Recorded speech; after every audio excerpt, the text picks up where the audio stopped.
Olá pessoal, estamos de volta trazendo mais informações para todos vocês, combatentes, guerreiros da segurança pública das Forças Armadas. Você sabia que existe uma dicotomia entre a possibilidade de utilização ou não de documentos de inteligência como subsídio a processos administrativos?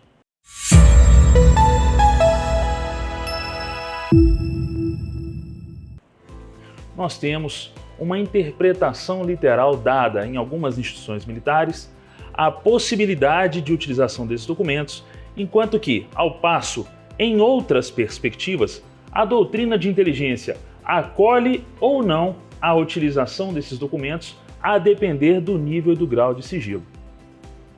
Trazendo para a realidade um exemplo mais próximo, inclusive, é a notícia que recebemos da alocação de policiais do Serviço de Inteligência em Minas Gerais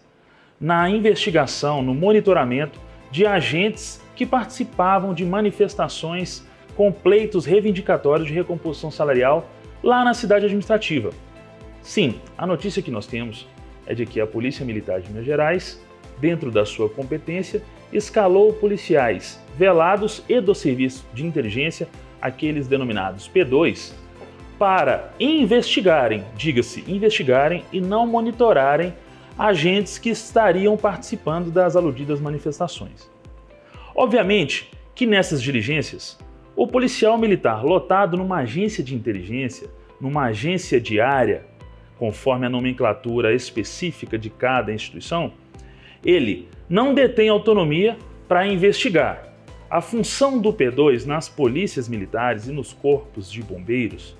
é de assessoramento do comando com a tomada e a entrega de informações. Jamais investigar, pois a atividade de investigação parte de uma perspectiva correcional atribuída à competência da corregedoria. Nesse sentido, se algum desses agentes de inteligência lavrarem algum documento, seja ele sob a égide de um relatório reservado, seja ele de caráter sigiloso através de uma memória, que, diga-se de passagem, é um documento lavrado sem sequer receber uma assinatura. Não existe um signatário específico de uma memória. Aludido documento, respectivo documento, não poderá ser utilizado como subsídio a um processo administrativo em desfavor de qualquer dos militares ali monitorados, entre aspas, investigados.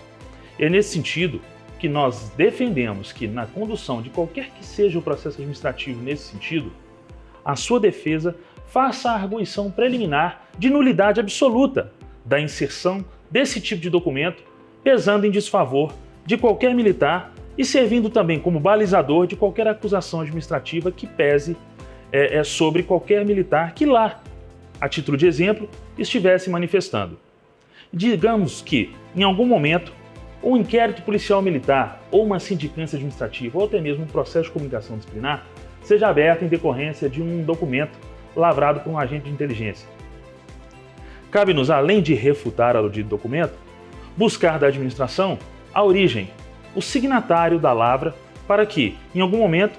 ele sirva como testemunha defensiva no bojo do processo administrativo, levando em consideração, principalmente no que diz respeito à positivação quanto à restrição de utilização desses documentos, normativa interna da Polícia Militar de Minas Gerais, especificamente no artigo 23 da Resolução 4.220/2012, que contém o Manual Administrativo de Processos e Procedimentos da Polícia Militar de Minas Gerais e do Corpo de Bombeiro Militar de Minas Gerais,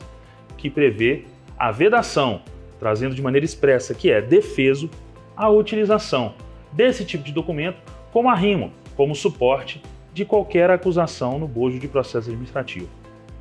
Urge ressaltar que a Instrução 01 de Corregedorias da Polícia Militar e do Corpo de Bombeiros Militar de Minas Gerais tenta criar aspecto de relativização da utilização desses documentos como sendo válidos em razão da doutrina de inteligência. Ora, temos que aventar nesse momento que a aludida dicotomia deve ser aplicada em favor daquele que se defende no processo administrativo, pois a doutrina de inteligência nasce de uma perspectiva de uma dialética, de um construto doutrinário, numa perspectiva de edição de uma ideia, de uma edição de uma tese. ao passo que o artigo 23 da Resolução 4.220/2012 do MAPA está positivado e sai à frente em razão de ter perpassado pelo crivo da administração pública à medida em que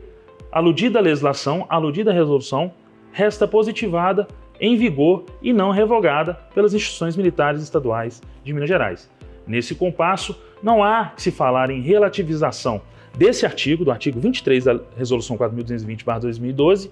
em razão da sobreposição do que prevê a doutrina. Uma vez que, para não levarmos em consideração a inteligência desse artigo, cabe às instituições militares estaduais revogá-lo de pronto para que seja extirpado da Resolução 4.220. Fique atento, procure defesa robusta, não deixe que o processo administrativo seja conduzido de maneira livre e que a administração trate com liberalidade todo o âmbito do contraditório e do exercício defensivo previsto constitucionalmente a seu favor. Siga o nosso canal, siga as nossas postagens e as nossas publicações, nos traga sugestões, clique aqui embaixo caso tenha curtido essa temática e conheça as nossas redes sociais, conheça o nosso Cantelmo Team.